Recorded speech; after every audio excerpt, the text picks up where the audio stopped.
What's up, gang, and welcome back to another YouTube video. Alright, now we can start. This week, I've been absolutely obsessed with train hopping. Yes, you heard me right. I can't stop watching train hopping videos on YouTube. Write me a comment down below if you feel the exact same way. Man, I don't know what it is. I just love watching people take these beautiful journeys on trains. I know it's illegal and very dangerous, and I wouldn't condone anyone to do it, but I just cannot for the life of me stop watching these YouTube videos. They have me by the throat. I'm telling you, I'm up at 2 a.m., 3 a.m., just straight watching people ride trains into the sunset. I think it's one of the most beautiful forms of content that's ever been made, frankly speaking. Just watching someone live their freest life, riding off into the sunset, doing what they love, fully enjoying the simplicities of life on a moving train is the best content ever. So yeah, without further ado, we're gonna try sound design what train hopping feels like to me. I came up with this really simple chord progression over here. I'm gonna play it just on the initial Serum 2 preset, so just a saw wave.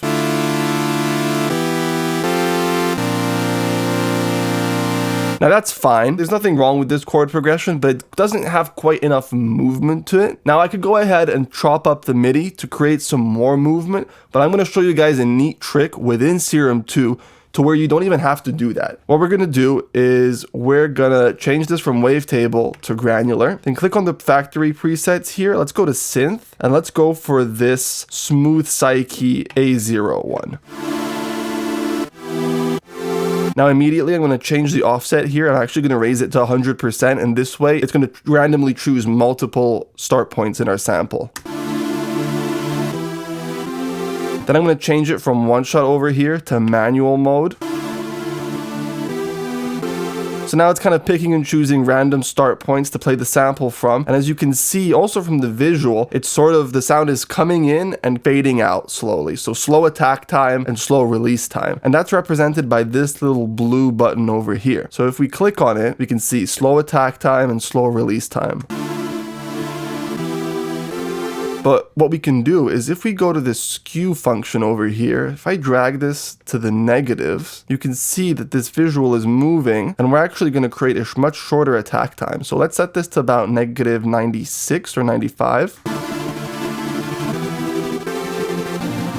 So now you can hear how the attack time has become much shorter. And there's actually a bunch of these shapes that you can play around with that are, going to produce really interesting results. But we're going to stick with the one that it's already on. So now we definitely have some more movement within our sound, but it's not locked to our BPM. So what I'm going to do is I'm going to right click this density knob over here, and we have a couple of options. So let's change that to BPM sync. And now you notice that our density knob over here has changed to rhythmic increments. So let's set it to a quarter note. And now we can go ahead and mess with our length knob, and this is going to determine how much of the actual sample is being played.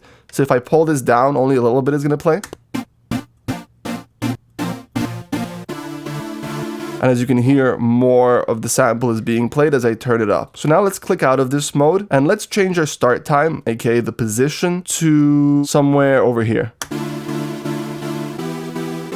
So now we have a really cool movement to our sound, which is directly tied to our BPM. So it's very, very convenient. And what we can do is immediately make some macro knobs. So I'm going to tie, let's say we can grab macro number 1, drag it to the length. So this way, I'm going to lower the start point a little bit. I'm going to rename the macro to length. And so now we have one easily accessible macro knob here that's going to change the length of the sample. And we can also map one to the density over here. Let's Option Shift click and drag this out. So now this can be time, for example. And while we're at it, why don't we just go back into here and take macro number 3 and map it to our skew. So this way we can have an attack knob as well to control our sample start attack time. So as we raise the knob, we have a slower attack time basically. So 99% of the character of the sound is going to come from the sample that you pick in the granular section, and the position, density, length, as well as this skew over here. Great, so now we can engage our filters since I'm very happy with the way that the sound is sounding so far. Let's turn on filter number 1. Let's go to Serum 2 filters, go to MG Dirty. I'm going to turn up the resonance slightly, the drive slightly. Let's set the cutoff to something pretty high. I just want to cut out the super harsh top frequencies. And in this sound, you can actually leave our envelope completely alone. There's no need to change it. So now let's go to filter number 2. And before we do that, let's make sure that filter number 1, if we click this little M knob over here, is going not to the main, but to filter number 2. So instead of the filter going straight to the main out over here, it's actually going to go from filter number 1 straight into filter number 2. And now we're going to change this filter. Let's go to normal, go to high 24, just to cut out some of those lows. And we're going to make sure to engage the key tracking function, and let's lower this to about 150 Hertz. Now from this filter 1 section, again, we're going to click on this little button over here, and I want to, from this point, send it to bus number 1 so that we can start adding some cool effects to our sound. Let's go to our effects section. Let's add some bode. Let's turn the blur all the way up. Mix can stay at 100%. That kind of softens the overall sound, which is exactly what I'm looking for. And you know what? We can smear it even more with some hyper distortion. Let's leave the dimension alone. Let's just turn the detune all the way up on the hyper. Let's turn the mix all the way up as well.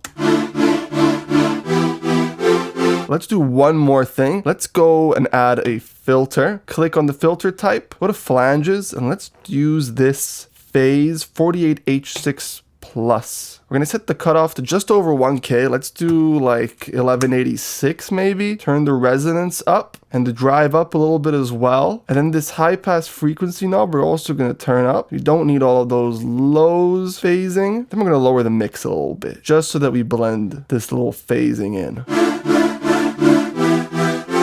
So I'm in love with how that's smearing and softening our sound. So now we can go ahead and add some main effects. Let's add a tiny bit of chorus.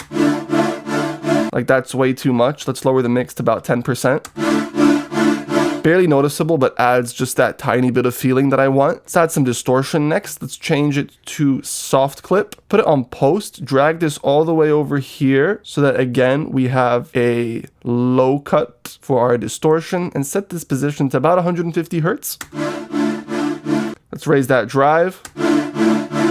Great, so now we have a subtle bit of bite to our sound. Next, let's go ahead and add a delay. I'm gonna leave this on normal. Let's offset it a bit. So let's do an 1/8 1/4 note. Then let's turn the feedback up, cut the lows and the highs. Let's just leave the mids, and that should do some nice things. Let's add a reverb next. I'm gonna go on hall. Let's cut a lot of those lows out. So I'm gonna do an 80 cut. Size we can leave about the same, I think, but the decay is where we're gonna do a big change. Let's do 10 seconds for the decay.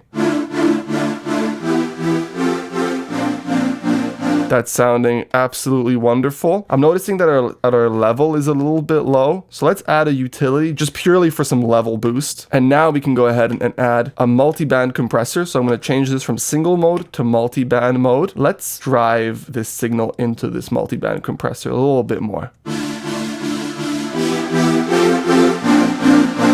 I'm just going to lower that threshold all the way because I want it to be very, very subtle. And finally, just for safety, let's add a limiter. So the way we do that is we go on compressor, leave it on single mode over here, turn the ratio all the way up, and now we have a limiter.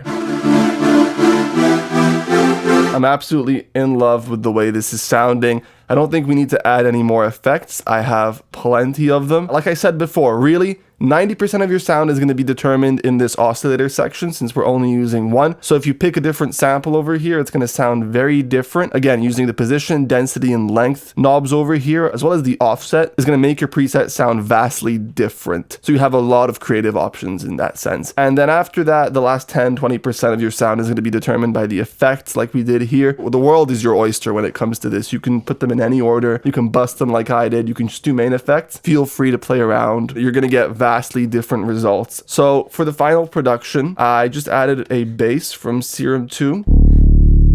And then I added a lead sound from Analog Lab. It is this air function preset, and this is how it sounds. For For the final sound, I also did a couple of automations, just the filter for the main sound that we made. And then also on the master track over here, I've got an auto filter just cutting out all the highs towards the end. So without further ado, let's just play the whole thing.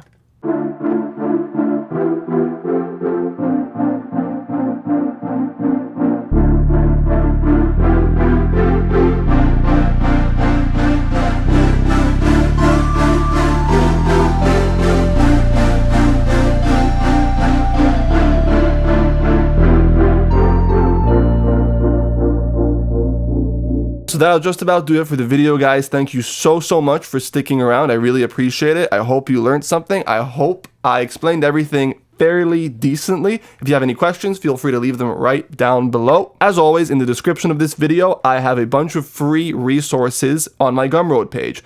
I'm talking about Serum 2 presets, Afro House kicks, a Prophet 5V guide. If the Prophet synthesizer ever confused you, definitely check out my guide. It's going to clear everything up. It's available for absolutely free via the link in the description. If you made it to the end of the video, I appreciate it. As always, thank you again for everyone who's new to the channel as well. Welcome. There's a lot more to come. I'll see you guys very soon.